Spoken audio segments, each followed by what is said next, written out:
Assalamualaikum warahmatullahi wabarakatuh.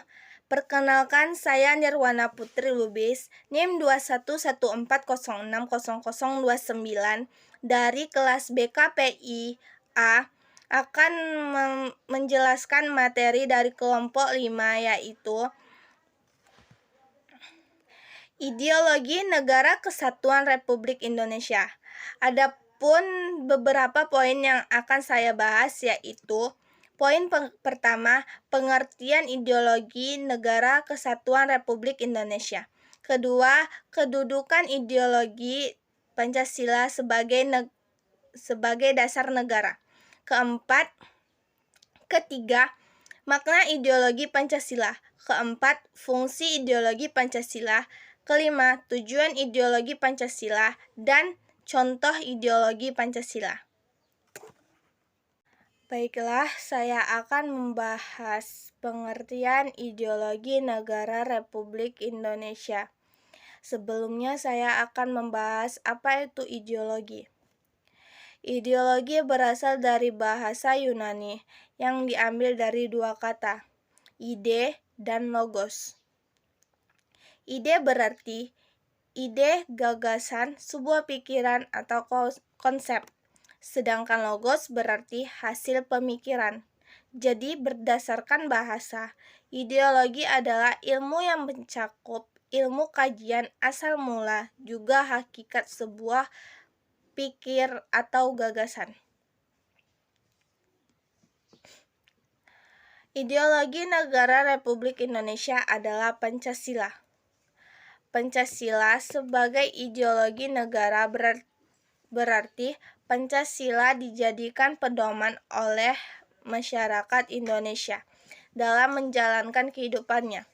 Nilai-nilai yang terkandung dalam kelima asas Pancasila menjadi landasan masyarakat dalam bersosialisasi, kehidupan beragama, hak asasi manusia, dan bekerja sama. Kedudukan Pancasila sebagai dasar negara. Dalam perumusan Pancasila sebagai ideologi negara merupakan proses yang panjang. Berbagai penafsiran, filosofis, serta ideologi dilakukan agar mencapai nilai-nilai yang kita kenal hingga sekarang. Pancasila sebagai ideologi nasional. Pancasila sebagai sendiri memiliki beberapa kedudukan dalam kehidupan bernegara masyarakat Indonesia, yaitu 1. Sebagai jiwa bangsa Indonesia.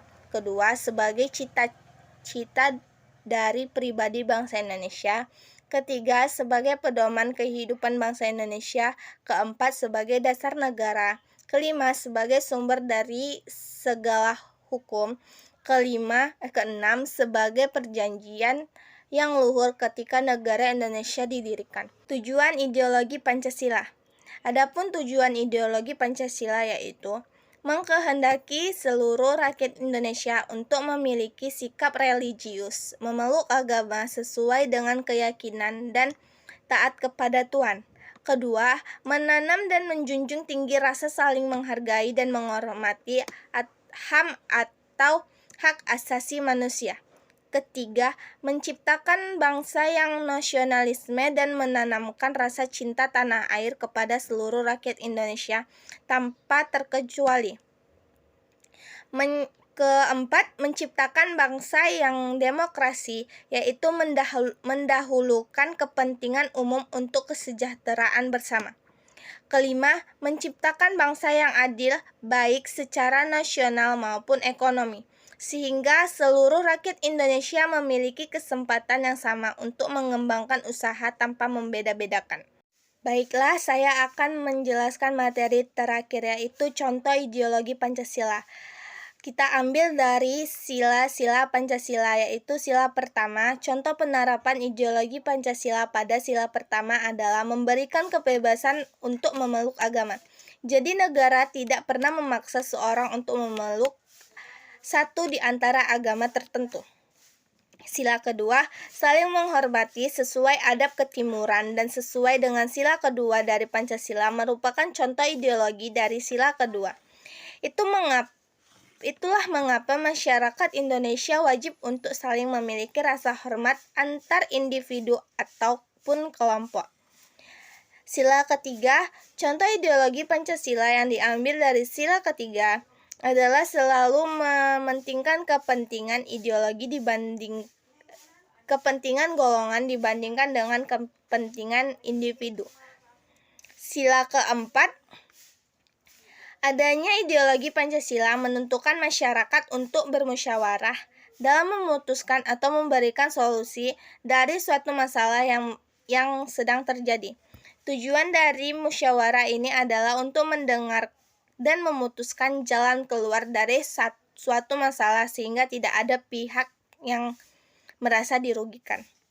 Sila kelima, yaitu contoh ideologi Pancasila yang terakhir adalah bersikap adil dalam memutuskan suatu permasalahan.